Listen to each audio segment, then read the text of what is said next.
నిన్ను చంపేస్తే మా నాన్న మేనేజ్ చేస్తారు, కంటికి గాయంతో బాధితుడట. ఇది ఎక్కడ? రాయలసీమ వర్సిటీలో టీడీపీ ఎస్సీసీఎల్ అధ్యక్షుడు కుమారుడట. రాయలసీమ విశ్వవిద్యాలయంలో జరిగిన గొడవలలో డైరెక్ట్గా తెలుగుదేశం పార్టీ ఎస్సీసీఎల్ జిల్లా అధ్యక్షుడు కుమారుడట. ఇగో ఏన్న బెదిరించాడు పాపం.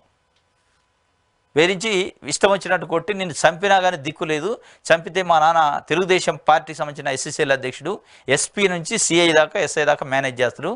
నువ్వు అంటే ఇతను ఏం చేసిండు? చూద్దాం. ఇది బయట వ్యక్తులతో కలిసి విద్యార్థిపై దాడి, చంపేస్తానంటే హెచ్చరిక. 3వ పేజీలో దీనికి సంబంధించిన వార్త ఉంది, చూద్దాం.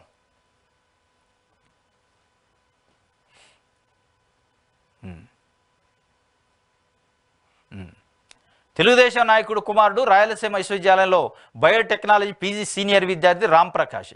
ఈయన తెలుగుదేశం పార్టీ ఎస్సీసీఎల్ జిల్లా అధ్యక్షుడు కొడుకు రాంప్రకాష్, సీనియర్ అట బయోటెక్నాలజీలో.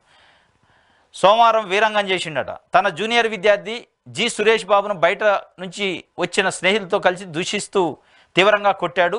బయోటెక్నాలజీ డిపార్ట్మెంట్ ఫేర్వెల్ పార్టీకి సంబంధించి డేటా సైన్స్ ల్యాబ్లో డెకరేషను, క్యాటరింగు, సౌండ్ సిస్టమ్ పనులు తాను చెప్పినట్టు చేయలేదని సురేష్ బాబు మీద రాంప్రకాష్ దాడి చేసింది. ఇది ఎక్కడ గొడవ?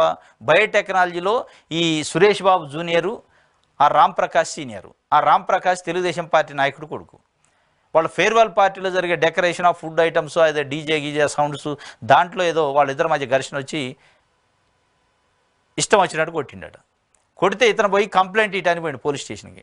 కంప్లైంట్ గంట ఇస్తే అంటే కంప్లైంట్ ఇవ్వడానికి పోతే కంప్లైంట్ ఇస్తే ఇప్పుడు ఉత్తగా కొట్టిన కానీ నువ్వు కంప్లైంట్ ఇస్తే చంపి పడేస్తా, నిన్ను చంపినా కానీ నన్ను ఎవడు ఏం చేయలేడు, ఎస్పీ స్థాయి నుంచి కింద కానిస్టేబుల్ స్థాయి వరకు మా నాన్న మేనేజ్ చేస్తాడు, తెలుగుదేశం పార్టీ రూలింగ్ పార్టీ నాది, నా బలం అది అని చెప్పి బెదిరించిండు. దీనిపైన మరి పోలీస్ యంత్రాంగం ఏం చేస్తుంది? విశ్వవిద్యాలయంలో చదువుకున్న విద్యార్థిని ఇట్లా కొట్టి బెదిరించి నీ అంతు చూస్తాను, నిన్ను చంపినా దిక్కులేదు, ఇప్పుడు కొట్టడం కాదు చంపదు కూడా అవసరం అయితే అని బెదిరించిండట.